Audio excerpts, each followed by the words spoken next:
क्या हमने पीर के रोज़ जो पाकिस्तान पर हमले हुए उसका जवाब दिया है?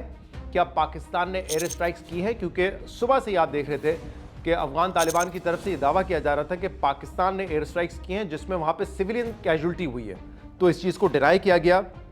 ये कहा गया कि अगर पाकिस्तान किसी भी किस्म का अटैक करता अफगानिस्तान में तो हम उसको क्लेम करते, हम उनकी तरह छुप कर अटैक नहीं करेंगे, क्योंकि ये जो हमला था चाहे इस्लामाबाद का हो, चाहे पेशावर का हो या वाना में जो कैडेट कॉलेज पर हुआ, उसमें अफगानिस्तान के लोग मुलविस थे, अफगानीज इन्वॉल्व थे। तो वो हमारे सिविलियंस पर अटैक कर रहे हैं, लेकिन एक पॉलिसी जो बताई गई वो बड़ी क्लियर है कि हम उनके सिविलियंस को अटैक नहीं करेंगे। दूसरा, अगर किसी भी किस्म का अटैक होगा तो हम उसको क्लेम करेंगे, हम छुपाएंगे नहीं। और जो लफ्ज़ इस्तेमाल किए DGISPR ने, उसमें उन्होंने कहा कि when we do it we will say it, जैसे हमने काबुल में किया था जब अफगान फोर्सेस TTP के साथ मिलकर पिछले महीने क्रॉस बॉर्डर अटैक्स कर रहे थे पाकिस्तान के सिपाहियों पर। इस पर बात हुई।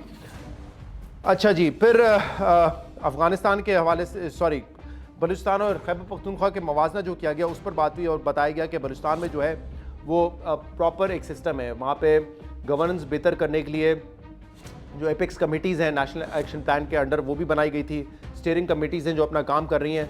लेकिन जब सवाल हुआ कि क्या खैबर पख्तूनख्वा में भी गवर्नेंस का ये स्ट्रक्चर मौजूद है, क्या एपिक्स कमेटीज़ हैं जो कि इम्प्लीमेंट कर रही हैं नेशनल एक्शन प्लान, तो इस पर DGISPR ने कहा कि बेहतर होगा कि ये सवाल जो है आप सूबाई हुकूमत से करें और उनसे इसका जवाब लें। आसमा शिराजी साहब ने जनरल फैज़ के हवाले से सवाल किया कि उनका ट्रायल मुकम्मल हो चुका है, ये सुनने में आ रहा है, तो क्या उनकी सज़ा के हवाले से कोई फैसला हुआ है और कब सज़ा सुनाई जाएगी? तो इस पर उन्होंने कहा कि देखिए ये सब जुडिस मैटर है और जैसे ही कोई भी कोर्ट वर्डिक्ट देगी, यानी कोर्ट उसका जो मिलिट्री कोर्ट है वो जब वर्डिक्ट देगी इस पर, तो फिर इमीडिएटली वो आवाम को बता दिया जाएगा, पब्लिकली शेयर किया जाएगा। उन्होंने कहा लेकिन जो हमारा फील्ड जनरल कोर्ट मार्शल का प्रोसेस है वो एक प्रॉपर प्रोसेस है उनके मुताबिक, जिसमें ऐसा नहीं है जो वो उनके मुताबिक के एक तासुर है कि खुद बैठ के फैसले कर लेते हैं। उसमें कह रहे हैं कि डिटेल मौका मिलता है, प्रोसिक्यूशन को भी मौका मिलता है, डिफेंस को भी मौका मिलता है और फिर किसी नतीजे पे जब भी पहुंचा जाता है तो फिर उसको अनाउंस किया जाता है। तो ये जो है सवाल हुआ जनरल फैज़ के हवाले से। अच्छा जी, एसेट डिक्लेरेशन के हवाले से एक सवाल था शौकत राजा साहब का। उसमें बताया गया कि जो फ़ौज किया था, क्योंकि अभी IMF की रिपोर्ट आई थी जिसमें उन्होंने मुतालबा किया है कि पाकिस्तान में ट्रांसपेरेंसी का फुकदान है, SIFC का उन्होंने जिक्र किया कि उनको चाहिए अपनी एनुअल रिपोर्ट शाया करें।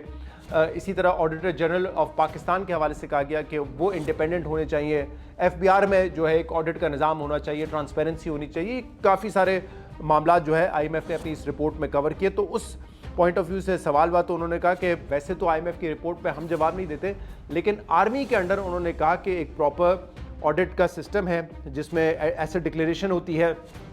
हर ऑफिसर या हर सिपाही जो है हर साल अपने एसेट डिक्लेयर करता है, उसका इंटरनल ऑडिट सिस्टम भी है और AGP जो है वो भी उसको ऑडिट कर सकता है।